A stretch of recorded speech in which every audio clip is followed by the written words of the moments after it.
Chapter 38. Skady knows all, shoots all. I didn't want to let go of Alex, or maybe I just physically couldn't. Two of Skady's Jotun servants literally had to pull us apart. One of them carried me up a winding set of stairs into the fortress, my body still hunched in hobbling old man position. Compared to outside, Skady's hall felt like a sauna, though the thermostat probably wasn't set much higher than freezing. I was carried through high stone corridors with vaulted ceilings that reminded me of big old churches in Back Bay. Great places to warm up when you're homeless in the winter. Occasionally, a booming sound echoed through the fortress, like someone was shooting cannons in the distance. Skady barked orders to her servants, and we were all taken to separate rooms to get cleaned up. A Jotun giant servant, lowered me into a bath so hot I hit a high note I hadn't been able to sing since 4th grade. While I soaked, he gave me something to drink, a vile herbal concoction that burned my throat and made my fingers and toes spasm. He hauled me out of the bath, and by the time he got me dressed in a white wool tunic and breeches, I had to admit I felt almost okay again, even with Jack now hanging back on my neck chain as a runestone. The color of my toes and fingers had returned to pink. I could feel my face. My nose had not fallen off from frostbite, and my lips were right where Alex had left them. "You'll live," the Jotun grumbled, like this was a personal failure on his part. He gave me comfortable fur shoes and thick, warm cloak, then led me to the main hall where my friends were waiting. The hall was standard Viking for the most part. A rough-hewn stone floor covered with straw, a ceiling made from spears and shields, 3 tables in a U-shape around a central fire. Those Skady's flames burned white and blue and seemed to give off no heat. Along one side of the hall, a row of cathedral-sized windows opened onto a blizzard-blurred vista.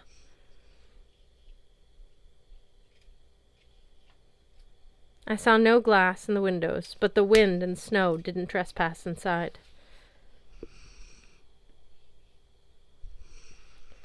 At the center table, Skady sat on a throne carved from yew wood and overlaid with furs. Her servants bustled around, putting out platters of fresh bread and roasted meat, along with steaming mugs that smelled like hot chocolate. Suddenly I liked Skady a lot more.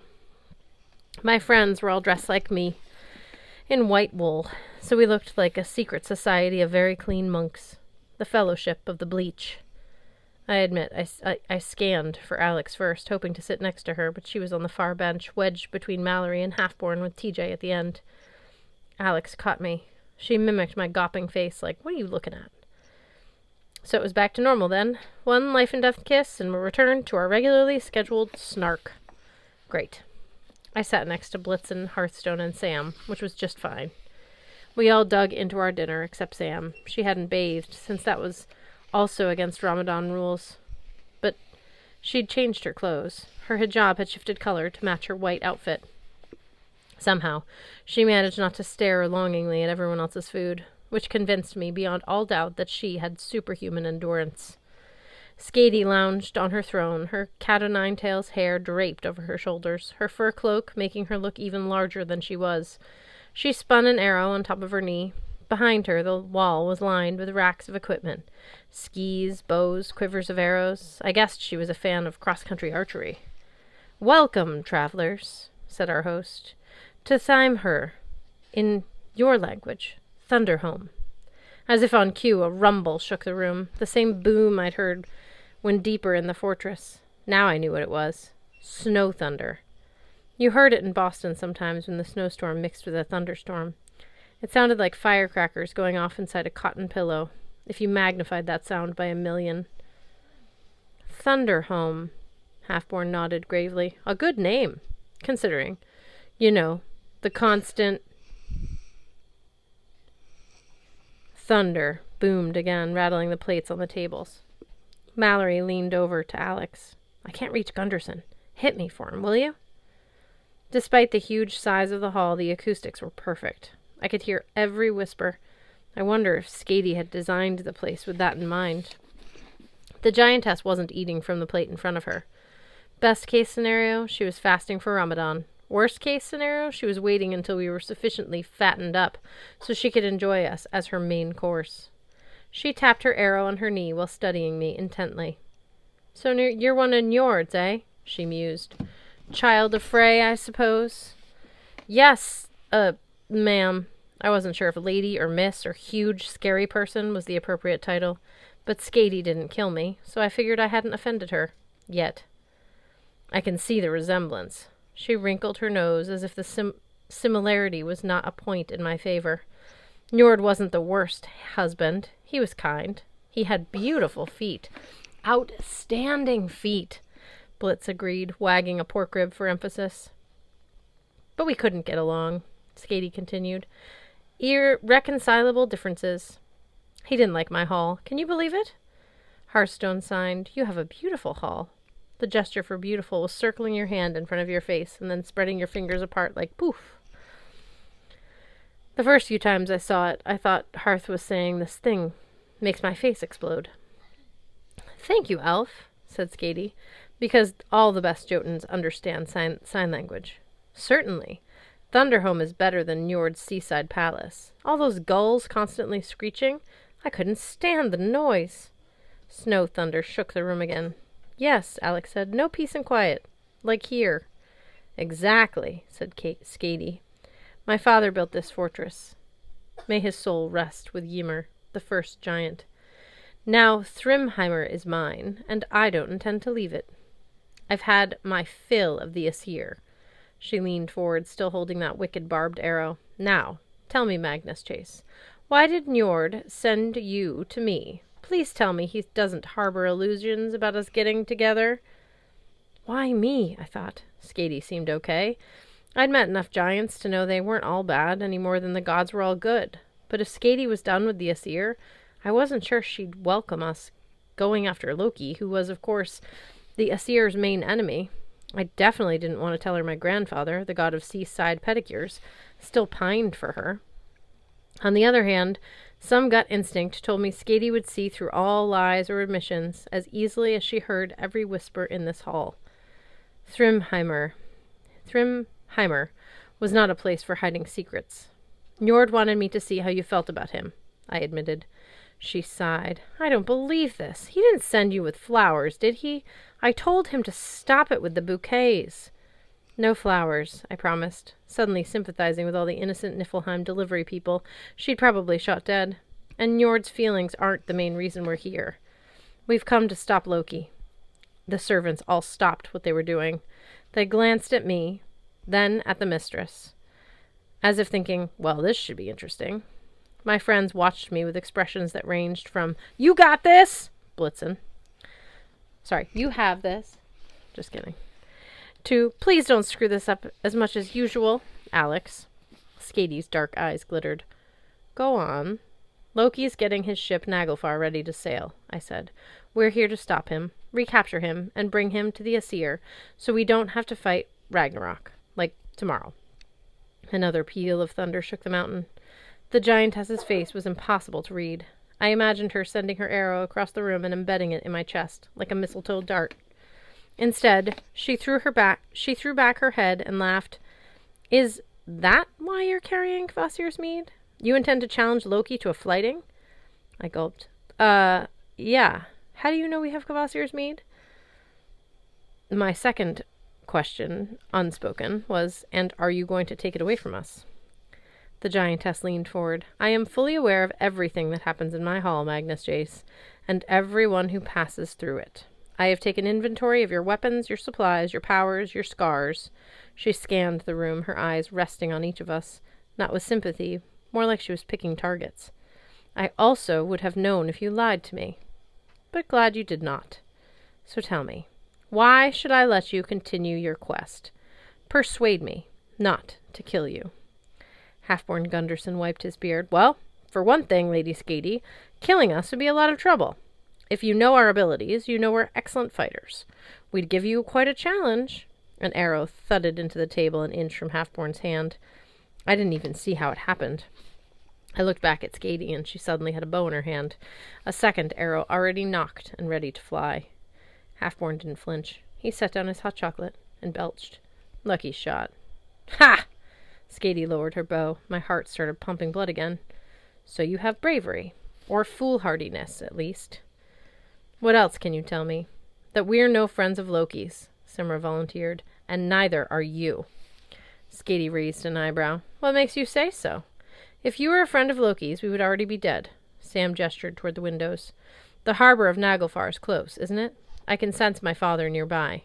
You don't like Loki gathering his army right at your doorstep. Let us continue our quest. We can take my father off the board. Alex nodded. Yes, we can. Interesting, Skady mused. 2 children of Loki sit at my dinner table, and you both seem to hate Loki even more than I do. Ragnarok makes strange allies.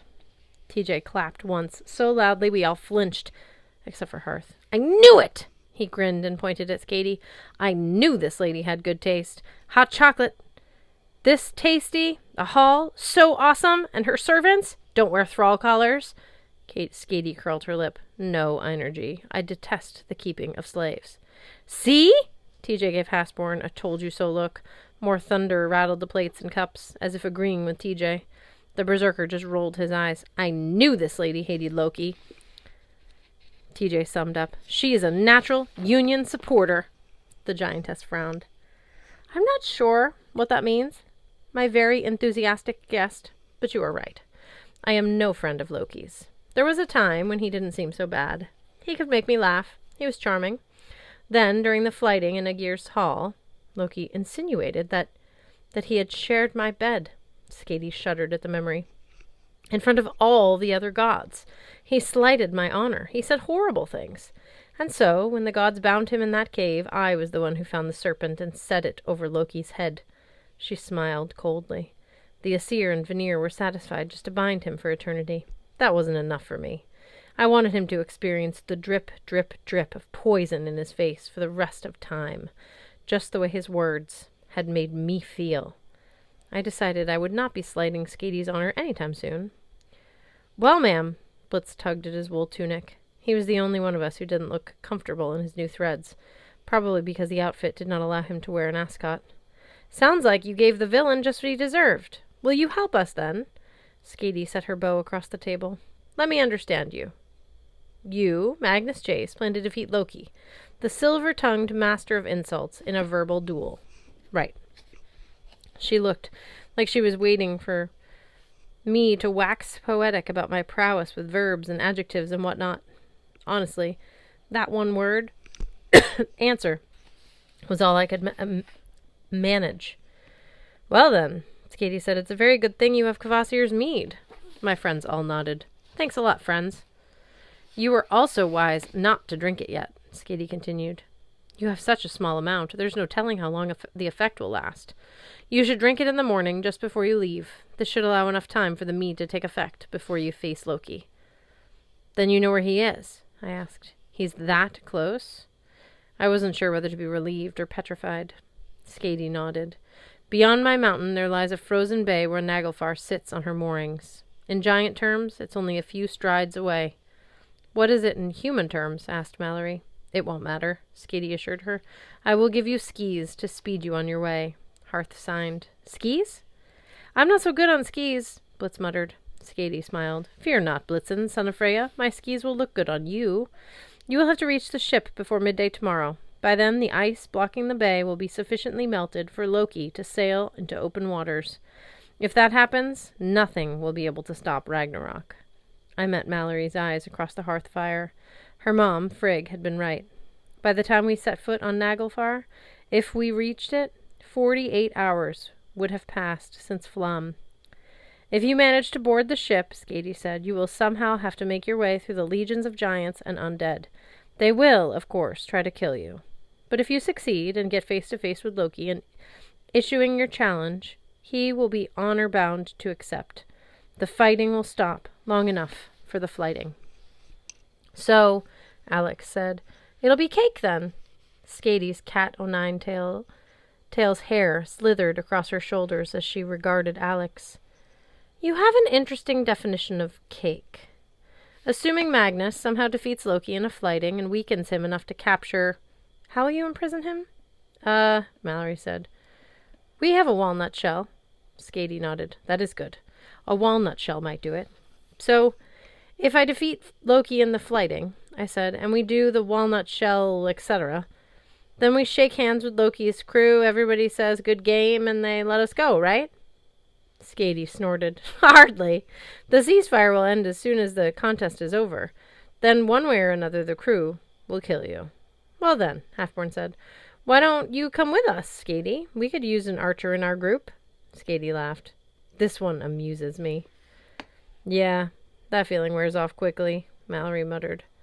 The giantess rose. Tonight you will stay in my hall, little mortals. You can sleep peacefully, knowing that there is nothing to fear in Thunderhome. But in the morning, she pointed to the white abyss beyond her windows, out you go. The last thing I want is to get Njord's hopes up by pampering his grandson.